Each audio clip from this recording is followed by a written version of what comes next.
llegamos a un momento del estudio de la palabra de Dios. Ante todo, te damos la cordial bienvenida a esta sección del programa que se llama El Repaso de la Lección, y estamos estudiando en este trimestre en el Crisol con Cristo. Es el estudio del tercer trimestre de este año 2022 y estamos ya en la lección número 2, los crisoles venideros. Y la lección para el día de hoy, jueves 7 de julio de este año 2022, se llama Los crisoles de la madurez. Y el texto para poder meditar y reflexionar se encuentra en el libro de Segunda de Corintios, capítulo 12 y versículo 7.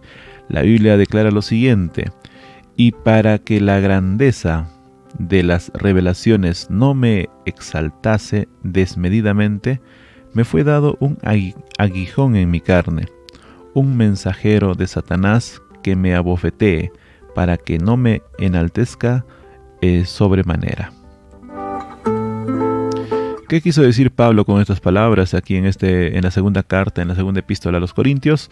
Pues hay una diferencia entre cortar y podar. ¿Ya alguna vez tú podaste de pronto tu jardín? ¿Cortaste? Pues cortamos las plantas que ya no queremos y podamos las plantas, o sea, podar, el hecho de cortar las plantas que queremos que desarrollen una mayor productividad. Entonces, hay una primera diferencia. Sin embargo, ambos procesos implican una herramienta afilada. Por cierto, la poda requiere cortar partes de la planta que, a criterio de un jardinero novato, sería como destruirla. En un contexto espiritual, Bruce Wilkinson escribe la siguiente declaración que está en el libro Secrets of the Vine, página 60. Y dice lo siguiente: oras, y esta es una pregunta, oras por las bendiciones sobreabundantes de Dios y suplicas que Él te haga más semejante a su Hijo. Si tu respuesta es sí, entonces estás pidiendo las tijeras. Así que muchos se preguntan, ¿qué quiso decir Pablo con esta frase de que un aguijón en mi carne? Las ideas son muy variadas, desde que Pablo sufría ataques constantes de sus enemigos hasta que él tenía dificultades para hablar. En realidad, parece que tenía problemas oculares. Curiosamente, Pablo creía que su aguijón le fue dado. ¿Qué crees entonces, amigo y amiga, que quiso decir Pablo con que fue dado? ¿Quién se lo dio? ¿Cómo podía Dios usar esto en beneficio de Pablo? Pues fíjate bien que la palabra aguijón de Pablo tenía un propósito determinado.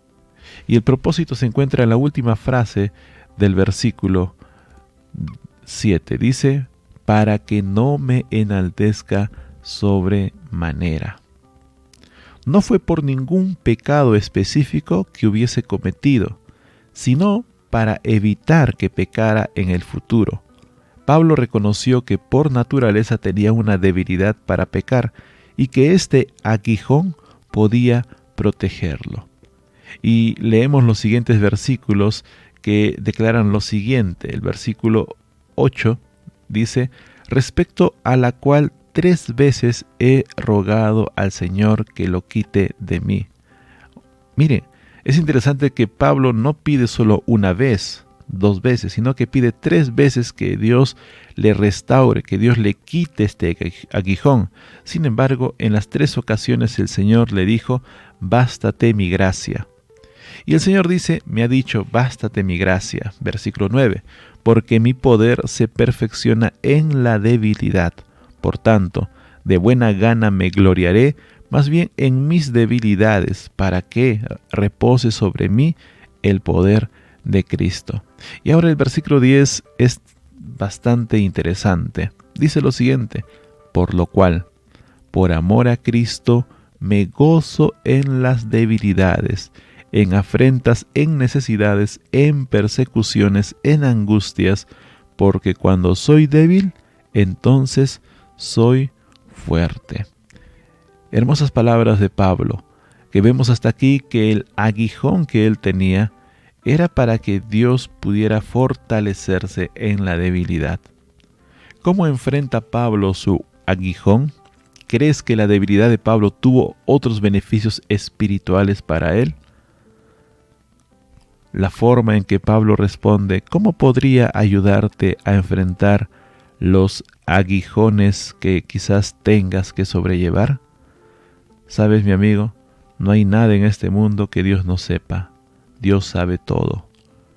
Así que, ¿cuánta diferencia hay entre las ideas de Dios para tu desarrollo espiritual y las tuyas? Siempre aquí en el programa nosotros recomendamos, aconsejamos de que este programa de Caminando con Jesús no sustituye tu culto personal, tu comunión personal con Dios. Es necesario e importante que usted lo haga personalmente.